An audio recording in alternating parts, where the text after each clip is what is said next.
नमस्कार मित्रों, आयुर्वेद के बारे में सामान्यतः हम सब यही जानते हैं कि एक पुरातन चिकित्सा विज्ञान है जो कि जड़ी बूटियों, धातुओं और जैविक वस्तुओं से दवा बना करके केवल मनुष्यों का ही इलाज करता है।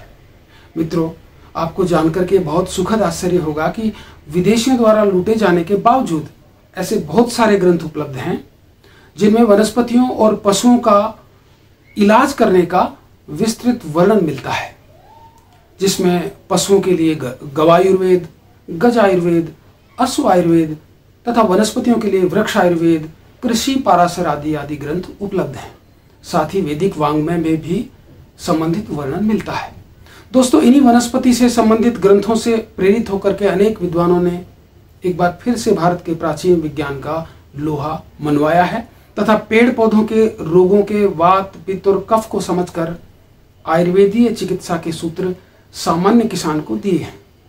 इन्हीं गौरवशाली कृषकों में से एक श्री अर्जुन अत्री, गांव पराड़ा, जिला सिरमौर, हिमाचल प्रदेश के युवा अर्जुन ने ऋषि परंपरा के ज्ञान को अपने खेतों में अप्लाई करके निराश किसानों के सामने एक जहर मुक्त खेती का विकल्प प्रस्तुत किया है। आज हम अर्जुन अत्री के साथ एक लंबा वार्तालाप करेंगे। वीडियो को पूरा देखकर और सुनकर के आप आयुर्वेदीय प्राकृतिक खेती सीख सकते हैं तथा सुखी किसान होने का अवसर प्राप्त कर सकते हैं। वीडियो को अंत तक देखें, चैनल को सब्सक्राइब करें और शेयर करें। तो देखते हैं ऑल अबाउट आयुर्वेदा।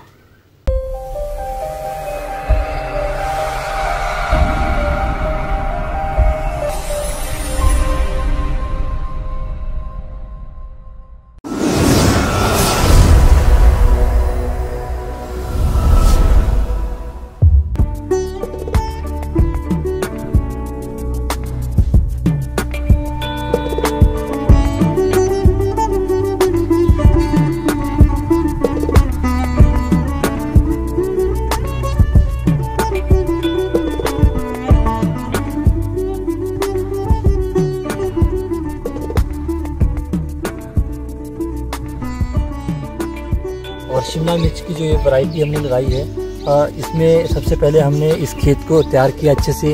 उसके बाद इसमें घन जीवामृत को अप्लाई किया और फिर जड़ों को बीजामृत से संस्कारित किया। फिर उसके बाद हमने इस खेत में रोपाई कर दी और अप्रैल में हमने इन मिर्चों की रोपाई की है।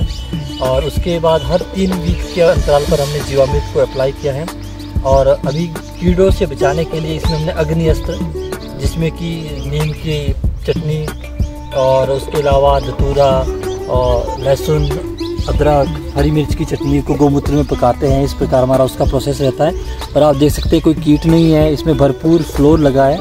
और फ्रूट सेटिंग आप देख सकते हैं, इसमें 1 2 3 4 5 6 7 8 मिर्चें अभी लग चुकी हैं और लगभग 30 से 40 के करीब इसमें अभी अंकुर तैयार है, जो कि फ्रूट्स के लिए अगले 1 महीने के अंदर फल देंगे। और उसके साथ साथ जो हमारी प्राकृतिक खेती है, उसका जो मुख्य हमारा आधार रहता है वो मल्चिंग रहती है। और उसमें मल्चिंग का बहुत ही महत्व है, जैसा कि हम अगर इसमें देखें। और इसमें हमने पूरी मल्चिंग की है। मल्चिंग के नीचे हमारे जितने भी मित्र कीट हैं वो रहते हैं और बिल्कुल मिट्टी जो है हल्की रहती है। और अगर इसको हम किसी पौधे के पास देखें तो ये इससे हमारा ये बिल्कुल मिट्टी बिल्कुल भुरभुर है। तो ये हमारा मल्चिंग का फ़ायदा है। और रूट्स को फैलने के लिए भी इससे आसानी मिलती है। ये मित्र कृमि हमारे इसी मल्चिंग के भी ये भी अपना कार्य अच्छे से कर पाते हैं। ये केंचुए हैं, प्राकृतिक केंचुए। और इसके साथ साथ हम किसी भी प्रकार के रसायन का, अन्य चीज़ों का इसमें उपयोग नहीं करते। केवल जीवामृत का और प्राकृतिक खेती के अंतर्गत जो भी गोबर गोमूत्र से हमारे औषधियाँ बनती है उन्हीं को इसमें अप्लाई करते हैं। और इसमें अब इसके बाद जो अगली फसल हम लगाएंगे वो इसमें बीन लगेगी या राजमा लगाएंगे। 2 फसलों का हमने ऑप्शन रखा है। तो जैसे ही हमारी इसकी पैदावार थोड़ी ऊपर हो जाएगी, नीचे की हमारे खूब हमें निकल जाएगा, उसके बाद हम इसमें राजमा लगा लेंगे। जो हमारी रासायनिक खेती होती है, जो किसान रासायनिक खेती करते हैं, वो बागवानी में क्या करते हैं कि अपने पौधों को बचाने के लिए, जैसे सेब है, इसमें तो लगभग एक सीज़न में 15 से 20 प्रकार के केमिकल का समय समय पर छिड़काव होता है, तने पर लेप होता है। तो जो ये हमारी प्राकृतिक खेती है, इसमें हम उन सभी चीज़ों का बिल्कुल इस्तेमाल नहीं करते। और जैसे हमारा ये तने पे आप देख सकते हैं, यहाँ पर गोबर का एक प्रकार का लेप आपको दिखाई दे रहा होगा। यह नीम पेस्ट है और इस नीम पेस्ट को बनाने के लिए हमने 20 लीटर गोमूत्र लिया और उसमें 5 किलो नीम के चटनी को बनाया। उसको लिया 200 ग्राम हल्दी पाउडर, 10 ग्राम हींग और उन सभी घटकों को अच्छी प्रकार हमने जो है पकाया और उसके बाद वो हमारा तैयार हुआ। तो ये नीम पेस्ट को हमने फिर 3 दिन के बाद ये तैयार होता है और उसके बाद हमने इसका लेप किया। और इससे क्या होता है कि हमारे एक तो तने में जो सूखा रोग लगता है गर्मियों में वो नहीं लगा, उससे बचाव होता है। उसके साथ साथ ही नीम के क्योंकि जो गुण होते हैं वो कीटाणुओं को मारते हैं, बैक्टीरिया को रोकते हैं, तो कई प्रकार के कीड़ों से भी और तने में जो रोग लगते हैं दूसरे उनसे भी ये बचाव करता है। साथ इसमें हल्दी, हींग, ये सब चीज़ें भी डली है जो पौधे को भी इम्यूनिटी वाइज भी स्ट्रॉन्ग करती है। तो ये आप देख सकते हैं बिल्कुल स्वस्थ पौधा है। हालांकि इसके भी काट छाट होनी है, समर प्रोनिंग कुछ होनी है इसकी, पर कुल मिला के अगर हम पत्तों को देखें तो बिल्कुल स्वस्थ है। और जो नीचे से कीट तने के माध्यम से चढ़ के ऊपर आते हैं वो भी क्योंकि नीचे ही उनको खाने के लिए कुछ नहीं मिलता और उनके प्रतिकूल माहौल होता है तो इसलिए वो भी ऊपर नहीं चढ़ पाते। आयुर्वेद में जिस प्रकार आप सब जानते हैं कि नीम का प्रयोग, हल्दी का प्रयोग, हींग का प्रयोग, गुड़ का प्रयोग और बहुत सारी जड़ी बूटियां जिनको पशु नहीं खाते हैं, जिनका जो रस होता है वो कड़वा, तीखा, कसैला ऐसा होता है, उनकी बहुत सारी औषधियां बनती हैं।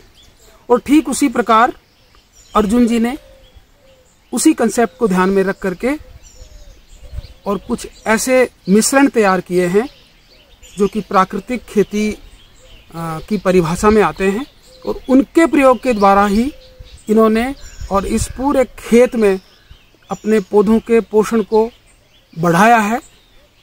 पौधे के ग्रोथ बहुत चमत्कारिक रूप से फर्टिलाइजर्स का यूज करके जो ग्रोथ होती है उससे कहीं ज़्यादा ग्रोथ इन्होंने इन प्राकृतिक तरीकों से अपने पौधों में पाई है। हम अर्जुन जी से जानेंगे कि कौन कौन सी विधियां हैं और इनका किस तरीके से उपयोग करके और आप भी एक बहुत स्वस्थ क्रॉप को प्राप्त कर सकते हैं, स्वस्थ सब्जियां, स्वस्थ फल और स्वास्थ्य का संवर्धन कर सकते हैं। अर्जुन जी बताएंगे कि किस प्रकार आपने ये मिश्रण तैयार किया और उनका उपयोग कैसे किया जिससे दर्शक आसानी से समझ सके।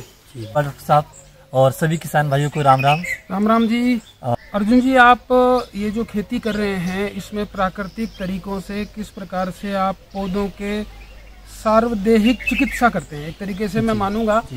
और अर्जुन जी वैसे आदमियों के चिकित्सक भी हैं और ये आयुर्वेद के फार्माकोपिया को जानते हैं, फार्मासिस्ट हैं और उन्होंने उस हुनर को वनस्पतियों के फार्मासिस्ट बनके भी और आयुर्वेद के तरीकों से ही यानी वनस्पतियों का इलाज भी वनस्पतियों से ही करने का निश्चय करके और इस क्षेत्र में आए। तो हम इनसे जानना चाहेंगे कि ये विधियाँ कौन कौन सी विधियाँ हैं जी। तो अर्जुन जी ये विधियों के बारे में बताएं। बिल्कुल बिल्कुल बिल्कुल डॉक्टर साहब, इसमें हमारी कुल मिला के 12 से 13 विधियाँ होती है जिनको कि हम एक फसल में शुरू से लेकर पौध तैयार करने से लेके और उसकी हार्वेस्टिंग तक, उसको पूरा फ्रूट तैयार करने तक, उसकी उपज लेने तक हम पूरी 12 से 13 प्रकार की हमारी विधियाँ होती है जिनको हम आवश्यकता अनुसार उपयोग करते हैं। और सबसे पहले हम बीजामृत को बनाते हैं। बीजामृत? हाँ जी, बीजामृत। जैसे हम केमिकल फार्मिंग में रूट को ट्रीट करते थे या कोई बीज होता था उसको ट्रीट करते थे केमिकल से, फंजीसाइड से, तो हमारा ये जो प्राकृतिक खेती का कंसेप्ट है इसमें भी हम रूट को ट्रीट करते हैं, संस्कारित करते हैं हम कहेंगे, और उसको हम जो बीज को जो संस्कारित करते हैं वो बीजामृत से करते हैं। और बीजामृत जो हमारी उसकी विधि रहती है उसमें हम देशी गाय का गोबर, गोमूत्र और खाने का चूना और थोड़ी सी मिट्टी, इन चीज़ों को पानी में मिलाते हैं और ये हमारे घटक रहते हैं और 24 घंटे के अंदर ये बनकर तैयार हो जाते हैं। जितनी मात्रा में हमने बीज को या जड़ों को संस्कारित करना है उसके अनुसार हम इसकी बीजामृत की मात्रा को बनाते हैं।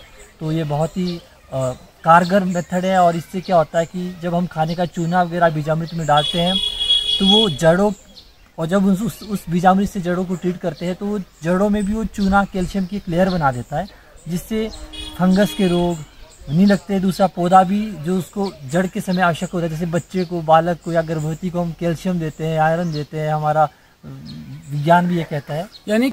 यानी कि आपका कहने का तात्पर्य यह है जी कि जिस प्रकार से हम गर्भाधान से लेकर के पुंसवन से लेकर के और जो माँ है उसकी 9 महीने तक संभाल करते हैं, उनको विभिन्न औषधियाँ देते हैं और एक स्वस्थ संतान उत्पन्न होती है।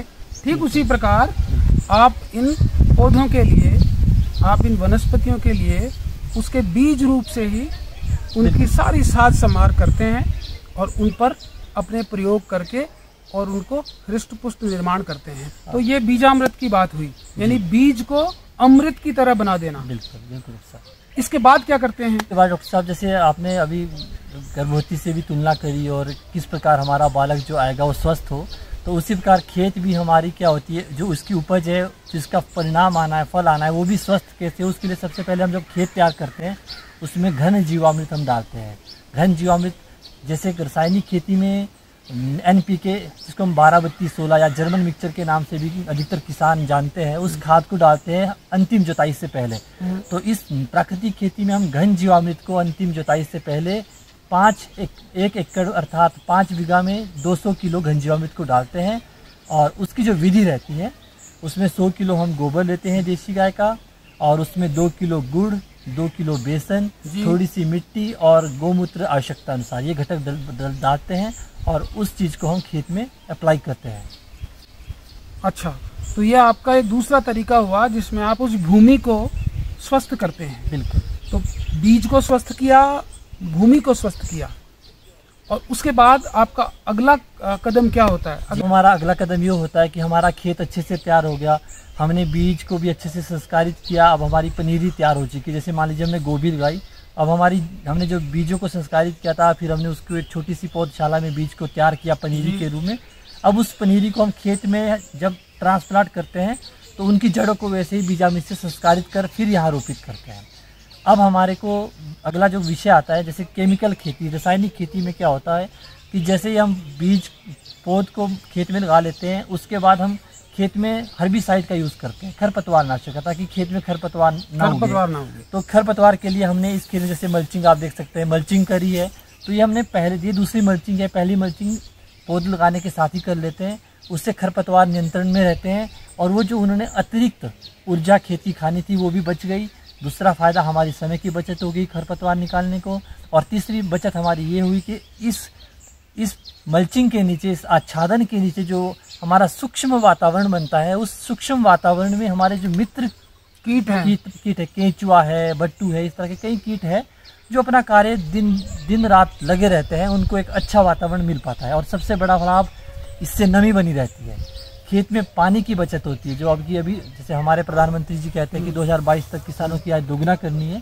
तो हमने पानी अगर बचा लिया तो हम एक उबड़ क्षेत्र में भी, अब ये खेत मेरा उबड़ है, इसमें पानी की बहुत कम हमारे पास उपलब्धता रहती है, तो इन्हीं विधियों के माध्यम से इस खेत में हमने कम पानी में जी आप पूरा उपयोग लेते हैं, कम पानी का। जी डॉक्टर साहब। तो ये जो हम देख रहे हैं, ये जो पत्ते उन्होंने उपयोग किए हैं, तो यहाँ पर ये चीड़ के पत्ते लगते हैं मुझे। जी डॉक्टर साहब। लेकिन जहाँ ये वृक्ष उपलब्ध नहीं है, जैसे हमको देखने वाले बहुत सारे लोग होंगे जो हिमाचल के नहीं होंगे और ये पौधा वहाँ होता नहीं है, पेड़ वहाँ होता नहीं है, तो क्या इसकी जगह कोई अन्य पत्तों को भी उपयोग किया जा सकता है? बिल्कुल। इसमें जो ये चीड़ के पत्ते हैं, हालांकि हमारे कृषि वैज्ञानिक तो ये कहते हैं कि चीड़ के पत्ते निरंतर उपयोग में ना करें, क्योंकि इसके अंदर एसिडिक गुण होते हैं, अम्लीय गुण होते हैं, और ये खेत की अम्लता को बढ़ा सकते हैं। इस चीज़ को भी हमें ध्यान में रखना है। और जहाँ जो इसमें सबसे बेसिक तो जो डॉक्टर पालेकर जी कहते हैं, वो ये कहते हैं कि जो वहाँ उस खेत के फसल के अवशेष है, पूर्व की फसल के जो अवशेष है, मान लीजिए हमने इसमें पहले लहसुन लगाया था,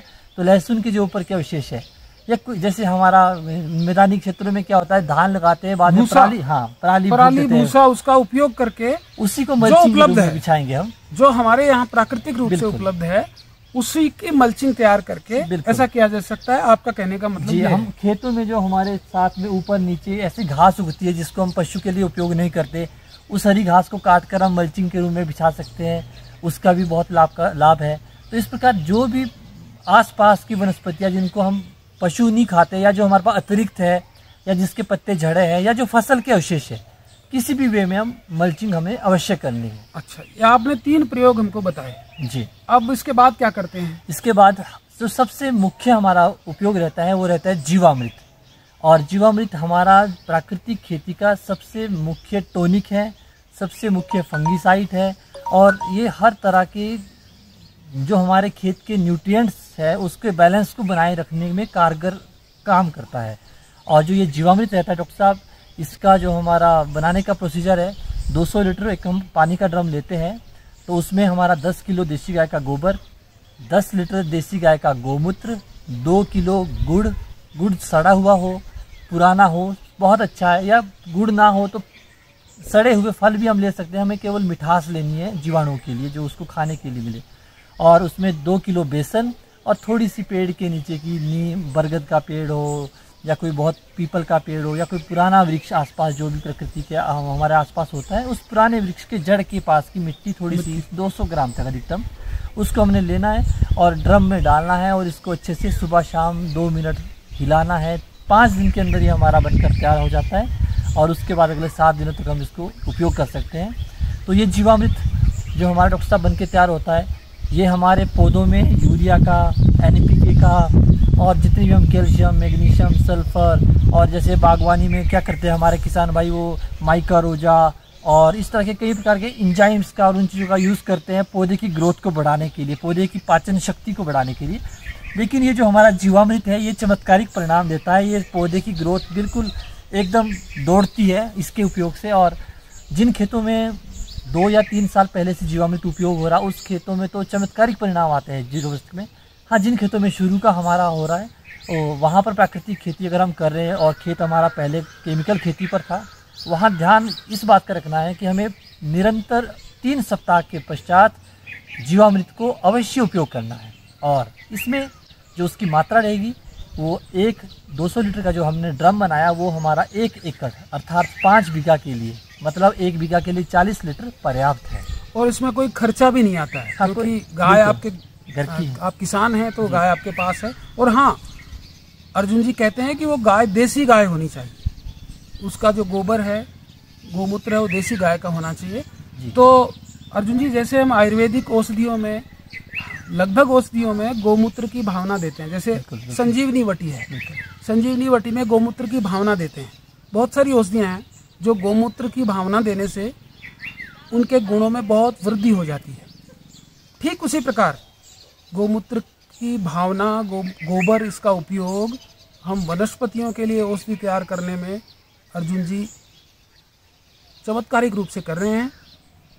तो आप सभी भी अर्जुन जी से प्रेरणा प्राप्त करके अपने अपने खेतों में एक प्रयोग कर सकते हैं। और ये आप देख रहे हैं, आपके सामने है सब कुछ। और इन्होंने जिस उत्साह से, जिस कमिटमेंट के साथ में ये काम शुरू किया, डेडिकेशन के साथ शुरू किया, तो उसका परिणाम हम सबके सामने है। हाँ, इसमें धीरज रखने की आवश्यकता है। जैसा कि इन्होंने बताया कि पहले शुरुआत में आप ऐसा सब शुरू करेंगे तो चूँकि उस भूमि में पहले से बहुत केमिकल्स हैं तो इसका प्रभाव कम नज़र आएगा, लेकिन जैसे जैसे आपका वो समय बीतता जाएगा बहुत अच्छे परिणाम मिलने लगेंगे।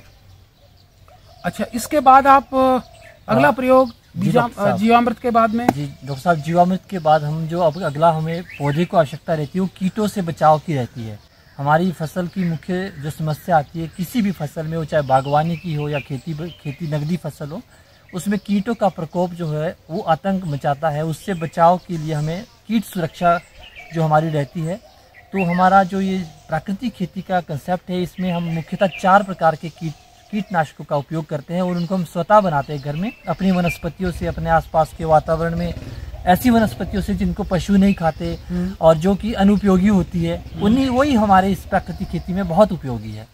जैसे उदाहरण लेते हैं हम, सबसे पहले हम इसमें नीम अस्त्र हम बना सकते हैं। उसमें केवल नीम के पत्तों को कूटते हैं और गोमूत्र में उसको अच्छी प्रकार गोमूत्र के साथ मिलाकर और फिर पानी में मिलाते हैं और 2 दिन के अंदर वो तैयार हो जाता है। उसका छिड़काव करते हैं, वो सबसे सिंपल मेथड होता है। उसी प्रकार ब्रह्मास्त्र हमारा है, उसमें 5 प्रकार की ऐसी वनस्पतियों का हम उपयोग करते हैं कि जिनको पशु नहीं खाते और उन वनस्पतियों को गोमूत्र में पकाते हैं।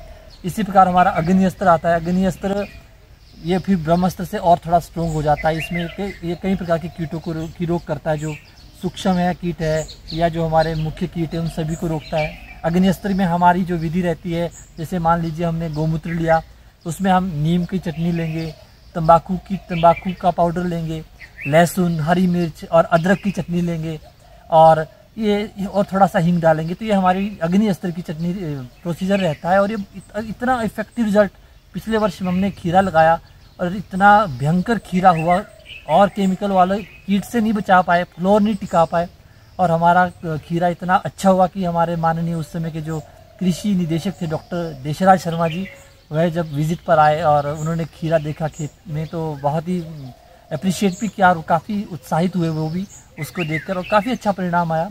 उसी खीरे की बदौलत हम पिछले वर्ष अंतर्राष्ट्रीय ऑर्गेनिक एक्सपो दिल्ली प्रगति मैदान में हुआ। हमें 6 किसानों को पूरे हिमाचल से जाने का मौका मिला। वहाँ हम ये सभी प्राकृतिक फसलें भी ले गए थे, काफ़ी अच्छा अनुभव वहाँ का भी रहा। और डॉक्टर साहब इसके साथ साथ दशपर्णीयर्क, हमारा अगर कोई कीट हमारे से कंट्रोल नहीं हो रहा तो फिर दशपर्णीयर्क बनाना पड़ता है हमें। उसकी विधि थोड़ी लंबी है, उसमें 10 प्रकार की ऐसी वनस्पतियों को हम लेते हैं जिनको पशु नहीं खाते, और उसके अलावा जो अभी तक अन्य अग्नि अस्त्र और ब्रह्मास्त्र की घटक थे वो सब भी डलेंगे और भी कई चीज़ें उसमें डलती है और वो 45 दिन में तैयार होता है, उसका प्रोसेस लंबा है।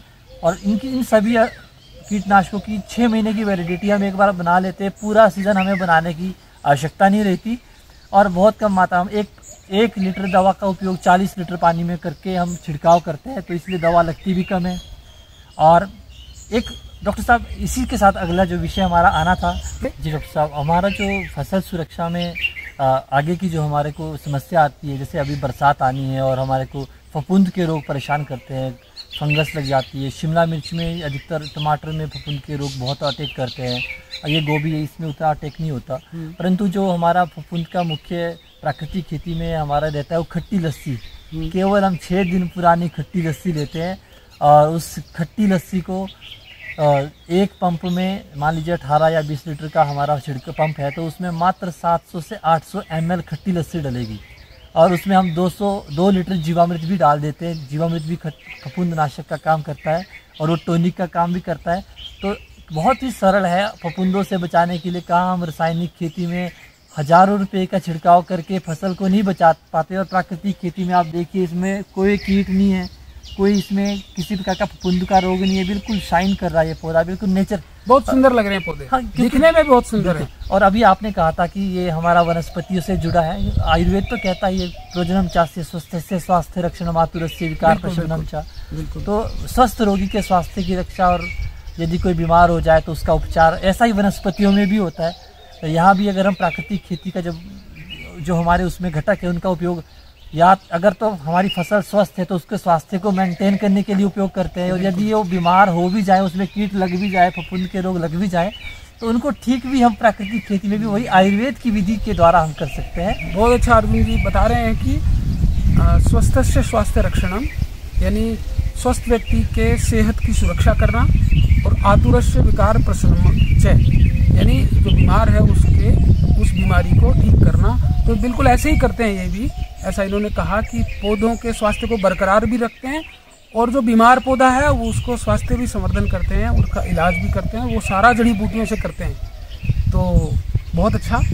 इसके बाद आपकी क्या प्रक्रिया होती है डॉक्टर साहब? इसके बाद हमारे कुछ घटक और रहते हैं, जैसे कि यदि फफूंद हमारा नहीं कवर होता है तो हम सूखी कंडी प्राकृतिक, अगर हम एक उदाहरण देते हैं, पुराने ज़माने में जब हमारे पहाड़ों में या कहीं भी देशी गाय होती थी, या जैसे मैदानी क्षेत्र है वहाँ जैसे साहिवाल, थार पारकर, रेड सिंधी और इसमें गिर, ये सब, और हिमाचल में अब गौरी जिसको नाम दे दिया है पहाड़ की गाय को गौरी, ये जब जंगल में चरने जाती थी तो जहाँ ये गोबर करती थी उसके 2 दिन बाद जब हम देखते थे तो उसके नीचे काले काले बट्टू और केंचुए पहुंच जाते थे, और वो उपला जब देखते थे तो नीचे से बिल्कुल खोखला होता था, छिद्र होते थे। बिल्कुल, हमने भी बचपन में देखा है। बिल्कुल। परंतु जो जर्सी गाय है, जो ये हॉस्टन है, ये एक्चुअली गाय तो है ही नहीं, ये तो जानवर है, तो इसके जो गोबर है उसके नीचे 20 दिन भी पड़ा रहने तो कोई जीवाणु नहीं आएगा, कोई मित्र कृमि नहीं आएगा। ऐसा क्यों? ऐसा हमारा जो इसके जो घटक है, इसका जो साइंटिफिक इसके अंदर जो तत्व है, जो हमारा प्राकृतिक देशी गाय का गोबर है, 1 ग्राम गोबर, उसके अंदर 2 से 3 करोड़ जीवाणु पाए जाते हैं। 2 से 3 करोड़। वाह। जो कि जर्सी गाय के 1 ग्राम गोबर में मात्र 70 से 80 हज़ार है, कहीं काउंटिंग ही नहीं होती, 1% भी नहीं आता, तो हमें परिणाम भी कहाँ आएंगे? तो ये सब कोरिलेट होता है। और उसी जंगल की सूखी कंडी, जो कि अगर जंगल में कोई देशी गाय जाती है उसकी, या पशु जाता है, उसकी सूखी गंदगी को हम लेते हैं और उसको हम गौमूत्र में पोटली में बांधते हैं, जैसे कि हमारा आयुर्वेद में भी करते हैं हम। और पोटली में बांध के उसको पोटली को गौमूत्र में नीचे डीप कर देते हैं और 2-3 दिन डीप होने के बाद उस गौमूत्र को छान कर अच्छे से उस पोटली को निचोड़ते हैं उसमें, फिर उसको छान कर और उसको पानी में एक कंसंट्रेशन है हमारी मात्रा है, उस मात्रा अनुसार मिलाकर उसका छिड़काव करते हैं। तो वो फफूंद के रोगों को जो हमारे खट्टी लस्सी जीवामृत से नहीं कवर हुए वो उससे कवर होगा। देखो, आपको सुन करके बहुत ही आश्चर्य हो रहा होगा और आपको अजीब लग रहा होगा, लेकिन कहीं कोई केमिकल नहीं है, कहीं कोई केमिकल नहीं है। और है तो क्या है, सारी प्राकृतिक चीजें। और डॉक्टर साहब हमारा जारी करें, 1-2 घटक और रह जाता है, जैसे सौंठ अस्त्र। सौंठ अस्त्र भी हम प्राकृतिक खेती में उपयोग करते हैं और क्योंकि सौंठ जो हमारा अदरक है उससे बनती है, उसका पाउडर फॉर्म है। और सौंठ अदरक जो है अपने आप में सल्फर का बहुत ही इनरिच्ड सोर्स है, उसके अंदर प्रचुर मात्रा में सल्फर पाई जाती है। और सौंठ का आपको तो अभी हम जैसे कोरोना की सिचुएशन चल रही, वहाँ पर कोरोना को भगाने में भी वो कारगर है। ऐसे ही खेती बाड़ी में भी जो हमारे वायरस के डिजीज़ आते हैं उनको भगाने के लिए, और जहाँ पर हमें सल्फर की अधिक मात्रा में और कैल्शियम की अधिक मात्रा में आवश्यकता होती है जिन फसलों के लिए, वहाँ पर हम सौंठ अस्त्र का उपयोग करते हैं। और सौंठ अस्त्र का हम बनाने के लिए बहुत सिंपल मेथड उपयोग करते हैं। मान लीजिए हमने 200 लीटर सौंठ अस्त्र बनाना है, तो हम पानी लेंगे 200 लीटर और उसके लिए हमें मात्र 2 लीटर देसी गाय का दूध चाहिए। दूध देसी गाय का दूध 100 लीटर और 200 ग्राम मात्र सौंठ पाउडर। बस ये 3 घटक हमारे हैं। अब हम इसको बहुत साधारण तरीके से बनाते हैं। हम क्या करते हैं कि दूध को अच्छे से उबालते हैं, उबालने के बाद उसको ठंडा होने के लिए साइड में रख देते हैं। जब वो ठंडा हो जाएगा उसको मलाई को हम निकाल लेंगे, वो हम सेवन कर लेंगे। अब हमें केवल दूध चाहिए, मलाई नहीं चाहिए उसकी। अब इसी प्रकार हम 2 लीटर पानी लेंगे और उसमें उस 200 ग्राम जो हमने सौंठ पाउडर लिया है उसको पकाएंगे, मंद अग्नि पर पकाएंगे। और वो पकते पकते जब आधा रह जाएगा वो पेस्ट बन जाएगा, जैसे हमारा लेट्टी होती है, जैसे हमारा पेस्ट की तरह हो जाएगा, वो सेमी पेस्ट बन जाएगा। अब हम उसको भी नीचे उतार देंगे और उसको ठंडा होने देंगे। जब हमारा वो 200 ग्राम सौंठ की चटनी जो भी हमने पानी से तैयार करी बनाकर, और जो हमने दूध 2 लीटर गरम किया था, अब वो भी ठंडा हो चुका है, मलाई हमने निकाल लिए, खा लिए। अब हम उसको 200 लीटर पानी में डाइल्यूट कर लेंगे और अगले 2 घंटे के अंदर ये सौंठ अस्त्र तैयार है। इसमें कोई टाइम वेस्ट नहीं होता और घर में बन जाता है अपना। मुख्यतः हमारी सारी विधियाँ हो चुकी है, परंतु ये जो सौंठ अस्त्र आता है इसके हम कुछ लाभ, जो इसके बहुत अच्छे लाभकारी हमने परिणाम खुद भी अपने खेतों में देखे, उसको भी हम शेयर करना चाहेंगे अपने सभी दर्शकों से। सौंठ अस्त्र जो हमने बनाया, हमने इसको लहसुन में इसका उपयोग किया। लहसुन जो हमारी जितने भी नीचे की जो हमारी कंद की फसलें होती है, लहसुन है, हमारा प्याज है, अदरक है, उन सबको सल्फ़र की बहुत रिक्वायरमेंट रहती है क्योंकि वो फसलें ही सल्फ़र इन्रिच्ड होती है। तो हमने इसको लहसुन में अप्लाई किया सौंठ अस्त्र को, और इसका चमत्कारिक परिणाम आया। फसल बिल्कुल गठ थी, हालांकि साइज हमारा बहुत बड़ा नहीं था, हम मीडियम साइज में थे, पर लहसुन इतना सुंदर शेप में और इतना गठ था और उसका स्वाद भी अलग। और उसके साथ साथ जो ये सौंठ अस्त्र है, जैसे हम अदरक में हम इसका छिड़काव करते हैं तो उसका भी जो साइज वगैरह है उस पर भी इसका परिणाम बड़ा चमत्कारिक आ रहा है। और इसको हम फफूंद के रोगों में भी उपयोग करते हैं, क्योंकि ये जो इसकी तासीर है उष्ण है, हमें पता है ये पित्तवर्धक है। तो ये जितनी भी फंगस क्या है, जब मॉइस्चर नमी अधिक होती है तो फफूंद के रोग आते हैं, तो ये नमी को भगाने में मदद करता है। पौधे के फफूंदों को रोगों से भी बचाने में ये काफ़ी इसका अच्छा परिणाम आया। और उसको हमने लहसुन में हमारी एक रस्ट करके बीमारी आती है जिसको पीला रतुआ भी कहते हैं, उसके बचाने के लिए इसका उपयोग हमने किया। और इसमें उस रस्ट को वहीं फ्रीज कर दिया, जो कि केमिकल फार्मिंग में बहुत महंगे रासायनिक, जैसे हमें टेबिकोनाजोल, अजॉक्सिस्ट्रोबिन हमने पहले किए आज से 4-5 साल पहले, और अभी किसान और कर रहे हैं। अभी हमारे जो केमिकल फार्मिंग करते हैं वो बहुत महंगे केमिकल, 200 रुपये का एक पंप का छिड़काव आता है। यहाँ हमारा 10 रुपये का खर्चा नहीं है प्राकृतिक खेती में। तो अगर हम इस और सामंजस्य बनाएं तो ये ना केवल प्रकृति के लिए, ना केवल फसलों के लिए, अपितु मानव को और इस जीव तंत्र को, इस जीव जंतु जितने भी हमारे पर्यावरण में रहते हैं उनके लिए भी एक अनुकूल वातावरण बनाने की दिशा में कारगर सिद्ध होगा। और इससे हम जहर मुक्त थाली की दिशा में भी आगे बढ़ सकते हैं। हर घर तक, हर मुख तक जो निवाला जाए वो जहर मुक्त जाए, और प्रकृति को भी हम जहर मुक्त बनाने में कि और कारगर हो। और दूसरा सबसे बड़ा लाभ जो डॉक्टर साहब इससे हमें होगा प्राकृतिक खेती से, जो ये मल्टीनेशनल कंपनी का एक षड्यंत्र चल रहा है सॉइल टेस्टिंग और इस प्रकार का वो सारा, और फिर वो सारे तत्वों की कमी बताएंगे और उन तत्वों को लेने के लिए हम केमिकल्स लेंगे, केमिकल्स के लिए इंडस्ट्रिया डेवलप हो रही, इंडस्ट्रिया पोल्यूशन कर रही, मनी विदेशों में जा रहा, वो सारा घोरक धंधा बंद, पोल्यूशन भी बचेगा, देश खोखला होने से भी बचेगा और हम स्वावलंबी भी बनेंगे। जितनी रिक्वायरमेंट जिस तत्व की है, वो कीटनाशक हो, वो फफूंदनाशक हो, वो टॉनिक हो, वो बीज ट्रीटमेंट का, वो सब मेथड घर में ही बनाएं, आवश्यकता अनुसार बनाएं और कोई ज़्यादा खर्चे का काम नहीं। और जहां हम पहले 50,000 तक एक साल में रसायन का उपयोग करते थे पूरे वर्ष के, अगर हम 2 फसलों का एवरेज लेते थे, अब वो खर्चा 5,000 भी नहीं रहा, वो भी गुड़ और बेसन का, क्योंकि वो हमारे पहाड़ी क्षेत्रों में ज़्यादा मात्रा में हमारे पास उपलब्ध नहीं होता।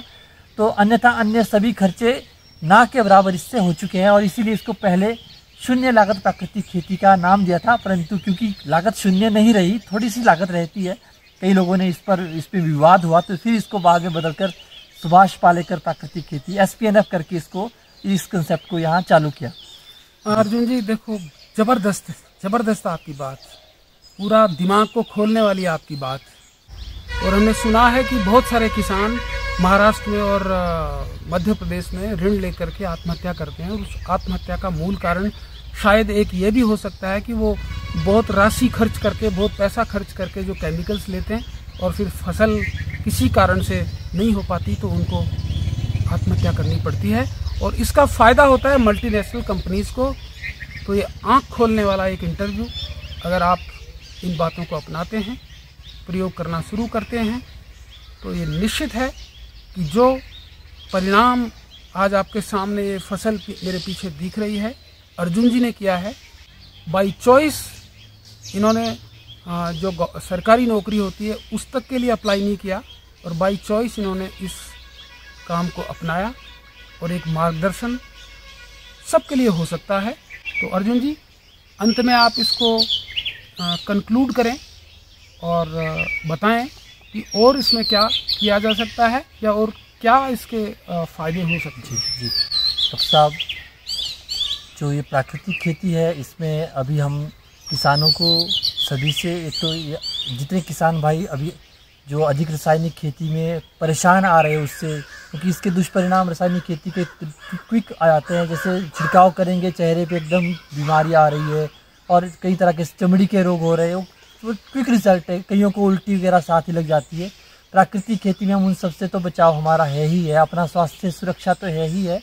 हाँ, इसमें जो अभी हमारे लिए चैलेंज आता है, स्टार्टिंग में हमारे को मार्केट का चैलेंज आता है, उसके लिए हम लोगों को फार्मर प्रोड्यूसर ऑर्गेनाइजेशन और क्लस्टर फॉर्म में फार्मिंग करनी होगी और एक गांव से केवल एक ना होकर केवल 5-7 किसान भी अगर हम शुरू करते हैं तो फिर हम ग्रुप में अपनी फसल को सही मंडी तक, जहां पर प्राकृतिक खेती की मांग है, ऐसे बाज़ार तक पहुंचाएंगे और उस दिशा में भी हमने कार्य करना शुरू कर दिया है। हमारी FPO बन चुकी है और कुछ ऑर्डर दिल्ली से और आने शुरू हो चुके हैं। कोरोना करके थोड़ा ट्रांसपोर्टेशन का अभी स्टार्टिंग में हमें थोड़ा इश्यूज़ आ रहे हैं, परंतु धीरे धीरे हमें लगता है कि अगले 1 महीने के अंदर सब कुछ हमारा सामान्य होना शुरू हो जाएगा और हम फसल को अपनी अच्छी मार्केट तक पहुंचाएंगे।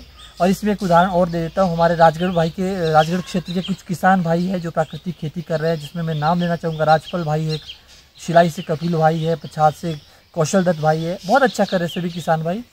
और उन राजपाल भाई के क्षेत्र में खुमानी और आड़ू बहुत चल रही है अभी, और अब ने उसी FPO के माध्यम से कंपनीज के साथ दिल्ली में कॉन्ट्रैक्ट फार्मिंग कर ली है। 75 रुपये फिक्स्ड प्राइस कर दिया है आड़ू का, बाज़ार में 50 रुपये आड़ू बिक रही है और राजपाल भाई की हमारी 75 रुपये प्राकृतिक आड़ू बिक रही है। उस पर खर्चा भी कुछ नहीं हुआ, पैसा भी 1.5 गुना।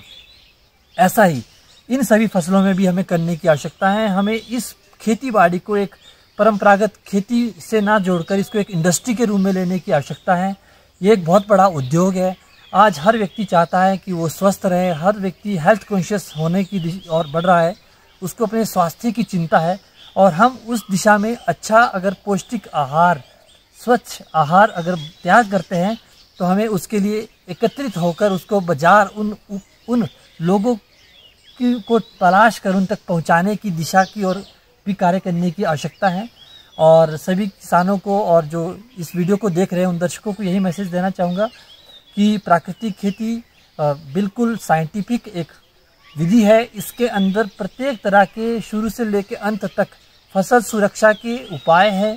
कुछ लोग कहते हैं कि एक ये अनसाइंटिफिक है, और इसमें तो जैसा हमारा आयुर्वेद एक पूरा पद्धति के अनुसार चरणबद्ध तरीके से कार्य करता है, उसी तरह हमारा प्राकृतिक खेती का जो ये पूरा कंसेप्ट है, हालांकि इस कंसेप्ट को बहुत पहले भारत स्वाभिमान ट्रस्ट के नाम से जिन्होंने संरचना की थी, हमारे माननीय राजीव दीक्षित भाई साहब ने इन्होंने इसको प्रारंभ किया था, और उन्होंने इसको कम लागत खेती के नाम से भी रखा था। और उस कंसेप्ट में यही सब कुछ था, पर चलो डॉक्टर पालेकर जी ने उसको दोबारा से अच्छे से शुरू किया, और भारत के अंदर आंध्र प्रदेश एक पहला राज्य बना जहाँ पर ये फुल फ्लैश्ड, वहाँ की गवर्नमेंट ने इसको अधिकारी लिया, वहाँ पर ये फुल फ्लैश्ड काम चल रहा है जीरो बेस्ट पर। उसके बाद हिमाचल, हमारा सौभाग्य हिमाचल वासियों का कि हिमाचल की सरकार ने, दूसरा राज्य पूरे भारत के अंदर हिमाचल है, जहाँ पर प्राकृतिक खेती को सरकारी तौर पर एक मिशन के रूप में आत्मा विभाग के माध्यम से किसानों को मोटिवेट करने के लिए इस कार्य को शुरू हुआ। और अब अन्य देश भी, अन्य हमारे राज्य भी पूरे भारतवर्ष के इसको शुरू करना कर चुके हैं जी। तो ये थे अर्जुन जी अत्री, जो पढ़ लिख करके भी खेती करना चाहते हैं, और वो खेती भी ऐसी कि जो उदाहरण प्रस्तुत करे, और वो खेती भी ऐसी जो हमारी वैदिक काल से चली आ रही परंपराओं को एक बार वापस पुष्ट करती हुई। और एक तरफ ऐसे लोग, ऐसे युवा है जो खेती छोड़ करके शहर की तरफ मजदूरी करने जाते हैं, खेती छोड़ करके शहर के जो पॉल्यूटेड एनवायरनमेंट हैं वहाँ से बहुत सारी बीमारियाँ लेके आते हैं। कोरोना के बाद आप में से भी बहुत सारे लोग घर लौटे होंगे, लौट करके अपनी पुरानी परंपराओं को ध्यान में रख करके और ये सब शुरू करते हैं, तो आपका अपना स्वास्थ्य, अपने परिवार का स्वास्थ्य, अपने गांव का और देश का स्वास्थ्य, और साथ में आर्थिक रूप से भी आप सुदृढ़ होंगे। मैं अर्जुन जी का बहुत बहुत धन्यवाद करता हूँ। धन्यवाद। मैं doctor Pramod Pareek, all about Ayurveda के लिए। अगली बार फिर मिलेंगे अर्जुन जी से, जब इनसे ये पूछेंगे कि इस फसल को बहुत अधिक मूल्य प्राप्त करके किस तरीके से ये बाजार में बेचते हैं। बहुत बहुत धन्यवाद अर्जुन जी। धन्यवाद साहब, धन्यवाद।